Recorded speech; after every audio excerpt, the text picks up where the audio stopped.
जोहार आप सभी स्टूडेंट्स का आप सभी के YouTube channel Jharkhand math zone पर। मैं श्रीन चंद्र आप सभी स्टूडेंट्स का स्वागत करता हूं आप सभी के YouTube channel Jharkhand math zone पर। तो प्यारे बच्चों, जैसा कि आप सभी देख पा रहे हैं, लेक्चर नंबर 20 में हम लोग आ चुके हैं। ग्रुप थ्योरी का वीडियो लेक्चर सेशन चल रहा है। सेमेस्टर 3 के बच्चों के लिए ये वीडियो लेक्चर सेशन चल रहा है। पेपर नंबर 6 है और ऑल यूनिवर्सिटीज़ के लिए है, चाहे आप BBMKU से हो, चाहे आप SKMU से हो, चाहे आप BBU से हो, चाहे आप BHU से हो, चाहे आप दिल्ली यूनिवर्सिटी से हो, आपकी कहीं से भी पढ़ रहे हो, कोई प्रॉब्लम नहीं है। लेकिन ये जो ग्रुप थ्योरी का जो वीडियो लेक्चर सेशन है, ये सभी के लिए है। अभी हम लोग लेक्चर नंबर 20 में टाइप 3 स्टार्ट करने जा रहे हैं। टाइप 3 में हम लोग पढ़ेंगे रूट्स ऑफ यूनिटी, है ना, जो कि डी मॉवरस थ्योरम से रिलेटेड है, जो कि आपने सेमेस्टर 1 में भी पढ़ा होगा, है ना। अगर नहीं पढ़ा होगा तब तो थोड़ा दिक्कत हो सकता है, लेकिन मैं यहाँ पर इधर साइड में कहीं बता दूंगा। ओके, ठीक है। आइए देखिए क्वेश्चन क्या कहता है। एग्जाम्पल नंबर 18 में prove that the fourth roots of unity that is. अच्छा, एक और बात, अगर आपको कहीं भी दिक्कत हो रहा है तो उसके लिए मैंने ऑलरेडी प्लेलिस्ट बना रखा है ना, डी मॉवरस का सेमेस्टर 1 का। आप हमारे एकदम लास्ट वाले प्लेलिस्ट में जाके देखेंगे सेमेस्टर 1 के लिए, तो वहाँ पर आपको मिल जाएगा, अगर डी मॉवरस अगर आपको समझना है तो। ठीक है, देखिए, prove that the fourth roots of unity that is the set 1, -1 iota minus iota, ये दे दिया है। ठीक है ना, यानी कि आपको मैं बता दूं कि फोर्थ रूट्स ऑफ यूनिटी क्या होता है, तो 1 होता है, -1 होता है, आयोटा होता है, माइनस आयोटा होता है। ठीक है ना, ये आपको क्लास सेमेस्टर 1 में भी मैंने पढ़ाया है ना, मैंने सेमेस्टर 1 में भी पढ़ाया है आपको। तो क्या करना है, prove that the fourth roots of unity, जो कि दिया हुआ डेट इज सेट ये होता है, फोर्थ रूट ऑफ यूनिटी ये होता है 1, -1 आयोटा और माइनस आयोटा होता है ना। इज एन अबेलियन ग्रुप, ये दिखलाना है हम लोगों को, ये शो करना है कि फोर्थ रूट्स ऑफ यूनिटी क्या होता है, अबेलियन ग्रुप होता है। फोर्थ रूट्स ऑफ यूनिटी कहने का मतलब 4 रूट्स आएगा। 4 रूट्स क्या क्या आएगा, 1 आएगा, -1 आएगा, आयोटा आएगा, माइनस आयोटा आएगा। तो ये एक प्रकार का सेट बना रहा है, तो ये सेट जो होगा ये भी एक प्रकार का अबेलियन ग्रुप होगा। ये हमको प्रूफ करना होगा, और विथ रिस्पेक्ट टू मल्टीप्लिकेशन, है ना, मतलब कि हम लोग ऑपरेशन क्या दिया हो, मल्टीप्लिकेशन का।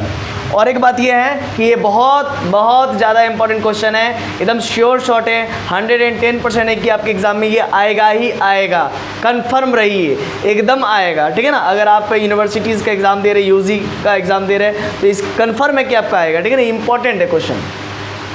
हज़ारीबाग 1995 में आया हुआ है, 1997 में आया हुआ है ना, 2003 में भी आया हुआ है।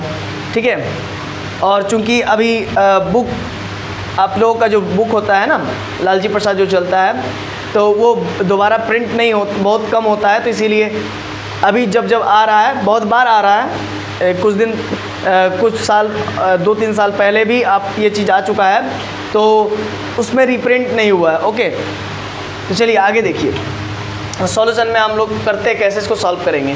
फोर्थ रूट्स ऑफ यूनिटी का मतलब क्या होता है, x⁴ = 1 होता है। ठीक है ना, ये होता है फोर्थ रूट्स ऑफ यूनिटी। अब यहाँ पर थोड़ा सा मैं करके दिखा दूँ कि फोर्थ रूट्स ऑफ यूनिटी, है ना, फोर्थ रूट्स ऑफ यूनिटी। अब क्या है कि ये क्या लिख सकते हैं, x⁴ 1/1/4 लिख सकते हैं। और आपको मालूम है 1 को मैं क्या लिख सकता हूँ, cos 0 + i sin 0, और cos 0 का मतलब cos 2nπ + i sin 2nπ होता है। ये सब चीज़ हम सेमेस्टर 1 में बता चुके हैं। तो ये यहाँ पर क्या हो जाएगा, cos 2nπ, है ना, cos 2nπ plus i sin 2nπ का power whole to the power 1/4, ये होता है डी मॉवरस फॉर्म। और फिर इसको हम लोग 1/4 नीचे ला करके मल्टीप्लाई करते थे, याद है कि नहीं। तो ये सब चीज़ आपको याद होना चाहिए ना, नहीं तो फिर दिक्कत होगा। आइए इसको इरेज कर लेते हैं हम, यहाँ ध्यान दीजिएगा। तो फोर्थ रूट्स ऑफ यूनिटी क्या होता है, तो x⁴ = 1 होता है। और यहाँ पर s बराबर क्या होगा, 1 होगा, -1 होगा, आयोटा होगा, माइनस आयोटा होगा। सर ये क्या कर रहे हैं आप, सुनिए, देखिए ये इक्वेशन है, इस इक्वेशन में आप x का वैल्यू 1 रखिए, 1 रखिएगा, सेटिस्फाइड होगा ना, 1 = 1।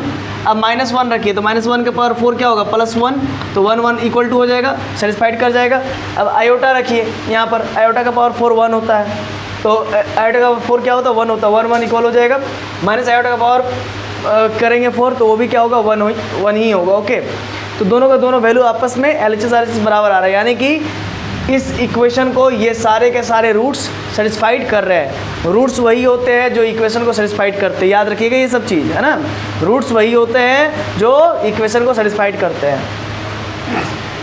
तो सबसे पहले क्लोजर चेक करेंगे, क्लोजरनेस। 1 बिलोंग करता है सेट एस से, हाँ सर। आयोटा बिलोंग करता है सेट एस से, हाँ सर।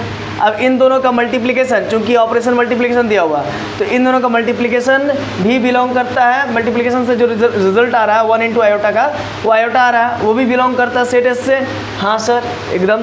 तो यानी कि ये क्लोजर हो गया ना सर, यही तो होता है closure, therefore it is closure. अगर किन्हीं दो नंबर को किसी सेट से लेते हैं और उनके बाद उनको हम ऑपरेशन करते हैं उनके बीच में, और ऑपरेशन के बाद जो रिजल्ट आता है उसी सेट का होता है, तो फिर हम लोग कहते हैं कि ये क्लोजर है। अब एसोसिएटिविटी को चेक करते हैं, आइए देखते हैं। 3 एलिमेंट लेना पड़ेगा सेट एस से, तो 1 ले लिया, आयोटा ले लिया। अच्छा, और एक बात, कभी कभी सेट में जो है कि एक एलिमेंट दिया रहेगा, तो उस समय एसोसिएटिविटी चेक कैसे कीजिएगा, तो उस समय आप उसी एक एलिमेंट को, है ना, एक एलिमेंट को 3 बार रिपीट कर लीजिएगा, ठीक है ना। तो देखिएगा अभी तो यहाँ पर 4 है तो कोई प्रॉब्लम नहीं है। 1 है, आयोटा ले लिए और -1 ले लिए, 3 एलिमेंट ले लिया मैंने। अब 1 फिर ब्रैकेट ऑफ 1 इंटू -1, है ना, इसको मल्टीप्लाई करेंगे। एसोसिएटिविटी में ऑर्डर चेंज करते हैं, फिर 1 को फिर क्या करेंगे, 1 को आयोटा के साथ करेंगे और -1 को अकेला छोड़ देंगे, ठीक है। अब इसको LHS कह रहे हैं, इसको RHS कह रहे हैं, तो इसको पहले सॉल्व करेंगे। माइनस आयोटा को 1 से मल्टीप्लाई करेंगे तो माइनस आयोटा, फिर इधर आयोटा को 1 से मल्टीप्लाई करेंगे आयोटा को -1 से मल्टीप्लाई करेंगे माइनस आयोटा। LHS RHS बराबर आ गया, इसका मतलब ये एसोसिएटिव हो गया, देयरफॉर इट इज एसोसिएटिव। अब एग्जिस्टेंस ऑफ आइडेंटिटी चेक करेंगे कि आइडेंटिटी है कि नहीं, एग्जिस्ट कर रहा है कि नहीं। तो चलिए आई में देखिए, आइडेंटिटी का मतलब क्या होता है कि वो एलिमेंट जो किसी भी एलिमेंट से मल्टीप्लाई होने के बाद उस एलिमेंट को बदलता नहीं है। तो देखिए डेट इज आयोटा मान लीजिए हम सेट एस से ले लेते हैं, और आयोटा में क्या मल्टीप्लाई करेंगे, आयोटा में दाएं से क्या मल्टीप्लाई करेंगे, है ना, आयोटा में बाएं से क्या मल्टीप्लाई करेंगे, जिससे कि मुझे आयोटा ही मिले, मतलब कि आयोटा में कोई बदलाव नहीं आए। तो ये तभी पॉसिबल है बाबू जब ई का वैल्यू हम लोग 1 ले लें, ई का वैल्यू जब हम लोग 1 ले लें, है ना, तो ये पॉसिबल है तभी। तो यानी कि 1 इस आयोटा का आइडेंटिटी एलिमेंट हो गया। ओके, यानी कि ये ई का वैल्यू 1 होगा तभी ये पॉसिबल है, और ई का वैल्यू 1 होने से, और ये 1 इसमें बिलोंग कर रहा है, यानी कि आइडेंटिटी एलिमेंट सेट एस में बिलोंग कर रहा है, यानी कि यहाँ पर आइडेंटिटी एग्जिस्ट कर रहा है। And e belongs to S, therefore 1 is, e का वैल्यू 1 है ना, 1 इज मल्टीप्लिकेटिव आइडेंटिटी। 1 क्या हो गया, मल्टीप्लिकेटिव आइडेंटिटी हो गई। आगे देखिए एग्जिस्टेंस ऑफ इनवर्स को चेक करेंगे। आयोटा बिलोंग करता है सेट एस से, हाँ भाई करता है, तो डेट इज आयोटा में क्या मल्टीप्लाई करोगे, आयोटा में इधर से क्या मल्टीप्लाई करोगे, आयोटा में दाएं से क्या मल्टीप्लाई करोगे, आयोटा में बाएं से क्या मल्टीप्लाई करोगे कि आपको आइडेंटिटी एलिमेंट ही मिले। यही तो होता है इनवर्स का पहचान, कि उस एलिमेंट को किस एलिमेंट से मल्टीप्लाई करने से हमको आइडेंटिटी एलिमेंट मिल जाए, तो हम कहेंगे उस एलिमेंट को जिसको हम लोग उस एलिमेंट से मल्टीप्लाई किए हैं। अब उसको किसको, इसको किसको, आप कंफ्यूज मत होइए। देखिए इस एलिमेंट में क्या मल्टीप्लाई करेंगे हमको आइडेंटिटी आ जाए, तो उस एलिमेंट को जिसको हम यहाँ पर मल्टीप्लाई करने वाले हैं, उस एलिमेंट को इस आयोटा का इन्वर्स कहेंगे। तो इस एलिमेंट में, तो इसमें हम क्या मल्टीप्लाई रखेंगे, ब्रैकेट में सिंपली हम लोग माइनस आयोटा रख देंगे। अब माइनस आयोटा और माइनस आयोटा, है ना, माइनस आयोटा और प्लस आयोटा को मल्टीप्लाई करेंगे तो क्या होगा, माइनस आयोटा स्क्वायर -1, और आयोटा स्क्वायर क्या वैल्यू -1 है, तो क्या हो जाएगा, +1 हो जाएगा। और आइडेंटिटी एलिमेंट क्या है मेरा, 1 है, तो यानी कि हमको यहाँ पर हर हालत में 1 लाना पड़ेगा, यानी कि हमको हर हालत में 1 लाना पड़ेगा, है ना। इनवर्स अगर एग्जिस्ट कराना है तो 1 लाना पड़ेगा, यानी कि आयोटा में क्या मल्टीप्लाई करे कि मेरा 1 आ जाए, तभी हम उस एलिमेंट को उसका इन्वर्स कहेंगे। और चूंकि माइनस आयोटा मल्टीप्लाई करने से आयोटा में 1 आ रहा है, इसी वजह से minus iota is the inverse of iota, है ना, प्लस आयोटा। तो यहाँ पर भी माइनस आयोटा लिख दिए, that is minus iota is the inverse of plus iota. आइए आगे, therefore minus iota is a multiplicative inverse of plus iota, वहाँ पर लिख दिया मैंने, ठीक है, ये रफ वर्क है। आगे, hence all 4 axioms are satisfied therefore this set, ये सेट का ही ये algebraic structure S comma into, है ना, ये अलजेब्रिक स्ट्रक्चर है, तो या सेट एस है ना, चूँकि हम पहले बता चुके हैं कि सेट कभी भी ग्रुप नहीं होता है, क्योंकि जब तक उसमें डिफाइन ही नहीं करेंगे ऑपरेशन को तब तक उसमें हम लोग ऑपरेशन ही नहीं लगा पाएंगे, तो फिर ये क्लोजर कहाँ से प्रूफ करेंगे, ये एसोसिएटिव कहाँ से प्रूफ करेंगे, आइडेंटिटी कहाँ से लाएंगे, इनवर्स कहाँ से लाएंगे, दैट इज़ नॉट पॉसिबल। इसीलिए याद रखिएगा सेट कभी भी ग्रुप नहीं होता, अलजेब्रिक स्ट्रक्चर हमेशा ग्रुप होता है। ये अच्छी अच्छी किताबों में ही बात को लिखा गया है, ठीक है ना। तो सेट, मैं सेट लिख दिया हूँ कि कोई दिक्कत नहीं, यहाँ पर अलजेब्रिक स्ट्रक्चर भी आप लिख सकते हो, है ना। तो इसका मतलब तो अलजेब्रिक स्ट्रक्चर ही होता। तो algebraic structure is a group, ये ग्रुप हो गया। अब आगे देखिए, कम्यूटेटिविटी को मैं दिखाऊंगा कि ये सेटिस्फाइड कर रहा है कि नहीं, तभी तो मैं अबेलियन कहूँगा। तो देखिए, मैं कम्यूटेटिविटी को लिए 2 एलिमेंट को लेऊंगा सेट एस से, तो 1 और आयोटा ले लिया सेट एस से।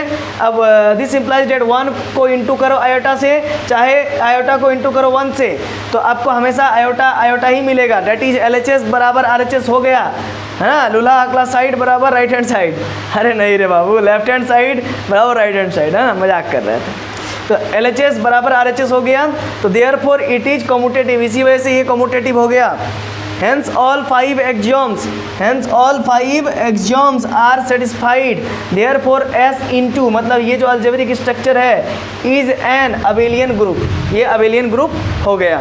ठीक है, आप चलिए फटाफट स्क्रीनशॉट ले लीजिए। हाँ, तो चलिए, मुझे आशा है, उम्मीद है कि आपको ये वीडियो लेक्चर समझ में आ गया होगा, लेक्चर नंबर 20। तो चलिए मिलते हैं नेक्स्ट वीडियो लेक्चर नंबर 21 में। तब तक के लिए जोहार, खुश रहिए, आबाद रहिए, पढ़ते रहिए, धन्यवाद। लेक्चर नंबर 21 में मिलेंगे।